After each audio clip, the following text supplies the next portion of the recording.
Le 11 juillet de chaque année, les Africains concernés s'arrêtent pour réfléchir au progrès de la lutte contre la corruption dans leur communauté.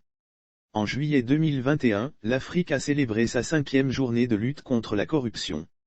L'idée est que le 11 juillet de chaque année, les Africains concernés s'arrêtent pour réfléchir au progrès de la lutte contre la corruption dans leur communauté, à ce qui fonctionne, à ce qui ne fonctionne pas et à ce qui reste à essayer. Le 11 juillet marque le jour où l'Union africaine, UA, a adopté la Convention de l'Union africaine sur la prévention et la lutte contre la corruption, QAPC, il y a 18 ans. Dresser le tableau de la lutte contre la corruption sur le continent. L'opinion générale est que l'Afrique a un très grand problème de corruption. Qu'il s'agisse d'analyse ou de reportage, les gros titres dressent un tableau sombre du continent. La semaine dernière, le journaliste africain Charles Onyango Obo a publié un article d'opinion intitulé Corruption in Uganda is too big to fail. Discasse. La corruption en Ouganda est trop importante pour faire faillite. Discuter.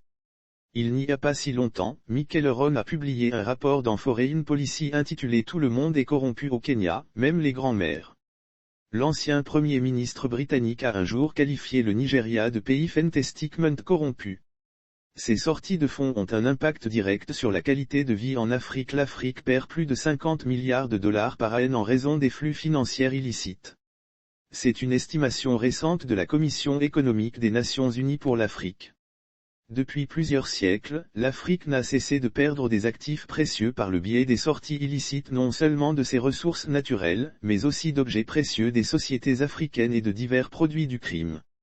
Lire aussi Blé Goudé récidive et met en garde les Gbagbo, je vous demande pardon, ne me provoquez pas, ces sorties de fonds ont un impact direct sur la qualité de vie en Afrique. Elles freinent les efforts de l'Afrique pour sortir tous ses habitants de la pauvreté, nourrir et éduquer ses enfants, et fournir d'autres services de base à ses citoyens. Ils empêchent l'Afrique de se maintenir sur une voie durable pour réaliser l'agenda africain 2063 et les objectifs mondiaux du développement durable.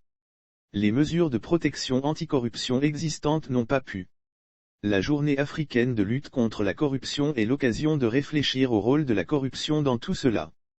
Pour que les ressources africaines finissent illicitement dans des banques étrangères, de nombreuses personnes auront joué un rôle. De même, les plans visant à extraire les ressources minérales de l'Afrique tout en laissant peu de valeur au pays d'accueil impliquent généralement un réseau de personnes et d'entreprises, tant en Afrique qu'à l'étranger.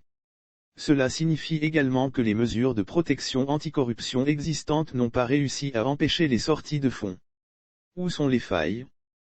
Que faut-il changer? Qui n'est pas encore à bord? Les efforts de recouvrement des avoirs en Angola portent leurs fruits. La journée de lutte contre la corruption aide également les combattants africains à partager les bonnes leçons et les bonnes pratiques. Les efforts de recouvrement des avoirs en Angola portent leurs fruits. Le procureur général angolais a récemment indiqué que son bureau avait récupéré plus de 5 milliards de dollars d'actifs en un an environ. Ce n'est pas un petit montant. Plusieurs autres pays font état de progrès dans leurs efforts de recouvrement d'avoirs, notamment le Nigeria et la Sierra Leone, entre autres. Lire aussi Paul Yaoundé sort de son silence et cogne Ouattara, Blaise Compaoré quitte Ouaga en catimini pour Abidjan. Jusqu'à présent, il n'y a peut-être pas beaucoup de preuves que la corruption diminue en Afrique. Il existe cependant des preuves solides que les efforts se multiplient, avec une coordination continentale plus forte. Grâce à des efforts soutenus, de nouveaux pays ont ratifié la QAPC au cours des dernières années.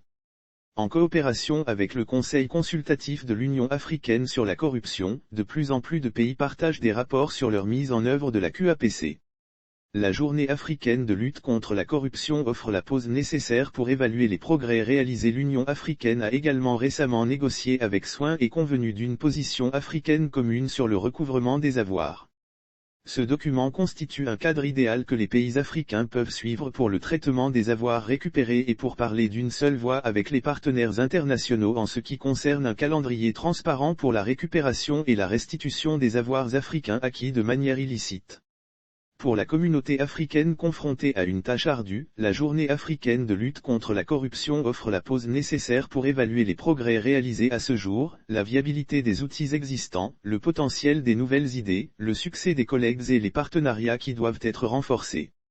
Paul Banoba est conseiller régional pour l'Afrique à Transparency International. Charity Chimunia est secrétaire exécutif du Conseil consultatif de l'Union africaine sur la corruption.